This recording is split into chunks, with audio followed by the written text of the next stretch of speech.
ಇವತ್ತು ಬೆಳ್ಳಂಬೆಳಿಗ್ಗೆ ಇಸ್ರೋ ವಿಜ್ಞಾನಿಗಳಿಗೆ ಸ್ವಲ್ಪ ಹಿನ್ನಡೆಯಾಗಿದೆ. ಶ್ರೀಹರಿಕೋಟಾದಿಂದ ಸುಗಮವಾಗಿ ಉಡಾವಣೆಗೊಂಡಂತಹ ಇಸ್ರೋದ 101ನೇ ಯೋಜನೆ ವಿಫಲವಾಗಿದೆ. ಆದರೆ ಇಸ್ರೋಗೆ ಇನ್ನೂ ಅವಕಾಶ ಇದೆ. ಸಂಸ್ಥೆಯ ಮುಖ್ಯಸ್ಥ ವಿ ನಾರಾಯಣನ್ ಈ ವಿಚಾರವಾಗಿ ಹೇಳಿದ್ದೇನು? ಈ ವರದಿ ನೋಡಿ.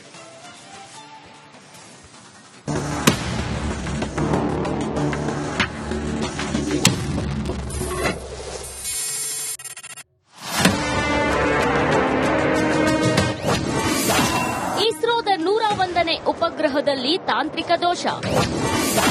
ಪಿಎಸ್ಎಲ್ವಿ ಮಿಷನ್ಗಳ ಉಡಾವಣೆಯಲ್ಲೂ ದಾಖಲೆ. ಇಸ್ರೋ ಭಾರತೀಯರ ಹೆಮ್ಮೆಯ ಸಂಸ್ಥೆ.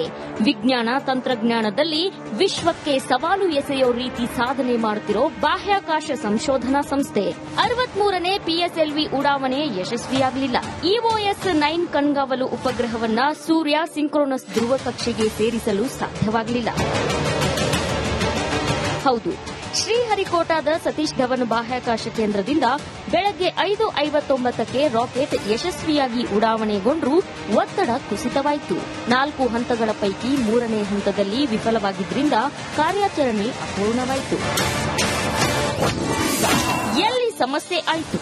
ಇಸ್ರೋ ಅಧಿಕಾರಿಗಳ ಪ್ರಾಥಮಿಕ ವರದಿ ಪ್ರಕಾರ ಪಿಎಸ್ಎಲ್ವಿ 661 ವಾಹನದ ಉಡಾವಣೆಗೆ ಪ್ರಯತ್ನ ಮಾಡಲಾಗಿತ್ತು. ಈ ರಾಕೆಟ್ 4 ಹಂತದ ವಾಹನವಾಗಿತ್ತು. ಮೊದಲ 2 ಹಂತಗಳು ನಿರೀಕ್ಷೆಯಂತೆ ಕಾರ್ಯನಿರ್ವಹಿಸಿದ್ದವು. 3ನೇ ಹಂತದಲ್ಲಿ ನಿರೀಕ್ಷೆಯಂತೆ ಕಾರ್ಯಾಚರಣೆ ಸಾಧ್ಯವಾಗಿಲ್ಲ. ಈ ರಾಕೆಟ್ 44.5 ಮೀಟರ್ ಎತ್ತರ ಮತ್ತು 321 ಟನ್ ತೂಕವಿದ್ರೂ ನಿರೀಕ್ಷೆಯಂತೆ ಕಕ್ಷೆ ಸೇರಿಸಲು ವಿಫಲವಾಗಿದೆ ಎಂಬುದು ಇಸ್ರೋ ವಾದ. Today we attempted a launch of PSLV C61 vehicle. The vehicle is a 4-stage vehicle. First 2 stages performed as expected, and during the 3rd stage, it's a solid motor system. We are seeing observation. The motor pressure, there was a fall in the chamber pressure of the motor case, and the mission could not be accomplished. We are studying the entire performance. We shall come back at the earliest. PSLV ಕಾರ್ಯಾಚರಣೆಯಲ್ಲಿ ವೈಫಲ್ಯಗಳು ಐತಿಹಾಸಿಕವಾಗಿ ಅಪರೂಪವಾಗಿದ್ದು 1993ರಲ್ಲಿ ಪ್ರಾರಂಭವಾದಾಗಿನಿಂದ ಕೆಲವೇ ಘಟನೆಗಳು ಸಂಭವಿಸಿವೆ. PSLV ಇಲ್ಲಿಯವರೆಗೆ 3 ವೈಫಲ್ಯಗಳನ್ನು ಎದುರಿಸಿದೆ. ಮೊದಲನೆಯದು September 20, 1993ರಂದು PSLV D1 ನೊಂದಿಗೆ. ಎರಡನೆಯದ್ದು ಆಗಸ್ಟ್ 31, 2017ರಂದು ಪಿಎಸ್ಎಲ್ವಿ C39 ನೊಂದಿಗೆ. IRNSS-1H ನ್ಯಾವಿಗೇಷನ್ ಉಪಗ್ರಹದ ನಿಯೋಜನೆ ಸಮಯದಲ್ಲಿ ಅಸಮರ್ಪಕ ಶಾಖ ಕವಚದಿಂದಾಗಿ ವಿಫಲವಾಗಿದೆ. ಇದೀಗ ಇಂದಿನ ಪಿಎಸ್ಎಲ್ವಿ ಮಿಷನ್ಗಳು ಕೂಡ ಫೇಲ್ ಆಗಿವೆ. ಒಟ್ಟಾರೆ ಇಸ್ರೋ ಸಾಧನೆ ಅಷ್ಟಿಷ್ಟಲ್ಲ, ಚಂದ್ರಲೋಕ ಸ್ಪರ್ಶಿಸಿದ್ದ ಹೆಗ್ಗಳಿಕೆ ಇದೆ.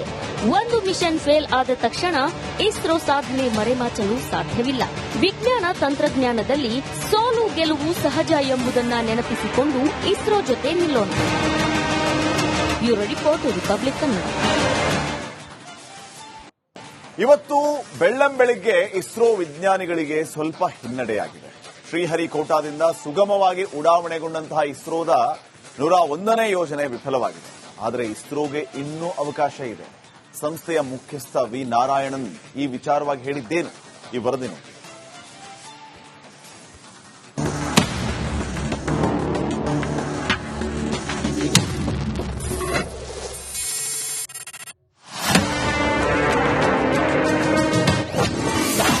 ಇಸ್ರೋದ 101ನೇ ಉಪಗ್ರಹದಲ್ಲಿ ತಾಂತ್ರಿಕ ದೋಷ.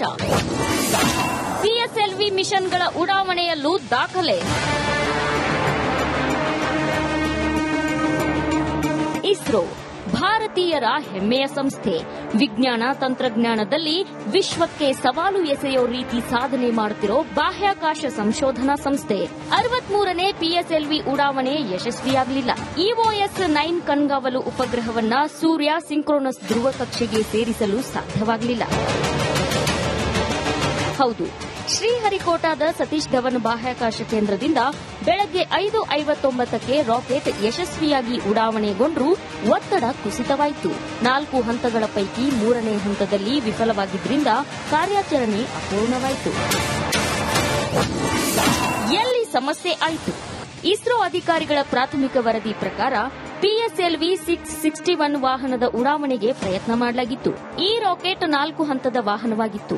ಮೊದಲ 2 ಹಂತಗಳು ನಿರೀಕ್ಷೆಯಂತೆ ಕಾರ್ಯನಿರ್ವಹಿಸಿದ್ದವು. 3ನೇ ಹಂತದಲ್ಲಿ ನಿರೀಕ್ಷೆಯಂತೆ ಕಾರ್ಯಾಚರಣೆ ಸಾಧ್ಯವಾಗಿಲ್ಲ.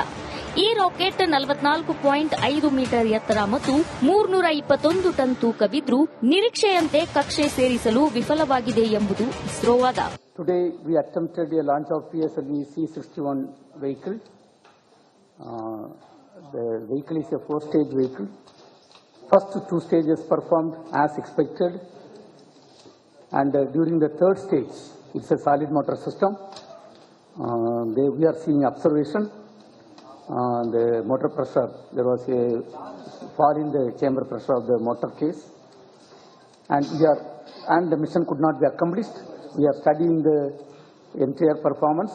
We shall come back at the earliest. PSLV ಕಾರ್ಯಾಚರಣೆಯಲ್ಲಿ ವೈಫಲ್ಯಗಳು ಐತಿಹಾಸಿಕವಾಗಿ ಅಪರೂಪವಾಗಿದ್ದು 1993ರಲ್ಲಿ ಪ್ರಾರಂಭವಾದಾಗಿನಿಂದ ಕೆಲವೇ ಘಟನೆಗಳು ಸಂಭವಿಸಿವೆ. PSLV ಇಲ್ಲಿಯವರೆಗೆ 3 ವೈಫಲ್ಯಗಳನ್ನು ಎದುರಿಸಿದೆ. ಮೊದಲನೆಯದು ಸೆಪ್ಟೆಂಬರ್ 20, 1993ರಂದು PSLV D1 ನೊಂದಿಗೆ.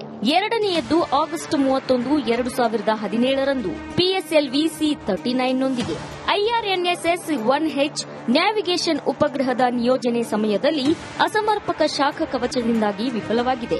ಇದೀಗ ಇಂದಿನ PSLV ಮಿಷನ್ಗಳು ಕೂಡ ಫೇಲ್ ಆಗಿವೆ. ಒಟ್ಟಾರೆ ಇಸ್ರೋ ಸಾಧನೆ ಅಷ್ಟಿಷ್ಟಲ್ಲ, ಚಂದ್ರಲೋಕ ಸ್ಪರ್ಶಿಸಿದ್ದ ಹೆಗ್ಗಳಿಕೆ ಇದೆ. ಒಂದು ಮಿಷನ್ ಫೇಲ್ ಆದ ತಕ್ಷಣ ಇಸ್ರೋ ಸಾಧನೆ ಮರೆಮಾಚಲು ಸಾಧ್ಯವಿಲ್ಲ. ವಿಜ್ಞಾನ ತಂತ್ರಜ್ಞಾನದಲ್ಲಿ ಸೋಲು ಗೆಲುವು ಸಹಜ ಎಂಬುದನ್ನು ನೆನಪಿಸಿಕೊಂಡು ಇಸ್ರೋ ಜೊತೆ ನಿಲ್ಲೋಣ. Bureau report, Republic Kannada. ಇವತ್ತು ಬೆಳ್ಳಂಬೆಳಿಗ್ಗೆ ಇಸ್ರೋ ವಿಜ್ಞಾನಿಗಳಿಗೆ ಸ್ವಲ್ಪ ಹಿನ್ನಡೆಯಾಗಿದೆ. ಶ್ರೀಹರಿಕೋಟಾದಿಂದ ಸುಗಮವಾಗಿ ಉಡಾವಣೆಗೊಂಡಂತಹ ಇಸ್ರೋದ 101ನೇ ಯೋಜನೆ ವಿಫಲವಾಗಿದೆ. ಆದರೆ ಇಸ್ರೋಗೆ ಇನ್ನೂ ಅವಕಾಶ ಇದೆ. ಸಂಸ್ಥೆಯ ಮುಖ್ಯಸ್ಥ ವಿ ನಾರಾಯಣನ್ ಈ ವಿಚಾರವಾಗಿ ಹೇಳಿದ್ದೇನು? ಈ ವರದಿ ನೋಡಿ.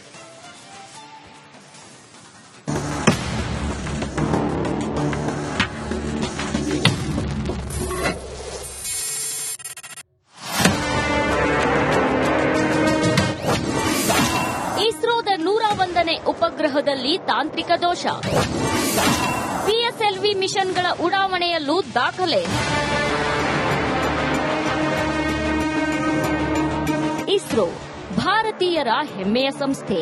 ವಿಜ್ಞಾನ ತಂತ್ರಜ್ಞಾನದಲ್ಲಿ ವಿಶ್ವಕ್ಕೆ ಸವಾಲು ಎಸೆಯೋ ರೀತಿ ಸಾಧನೆ ಮಾಡುತ್ತಿರೋ ಬಾಹ್ಯಾಕಾಶ ಸಂಶೋಧನಾ ಸಂಸ್ಥೆ.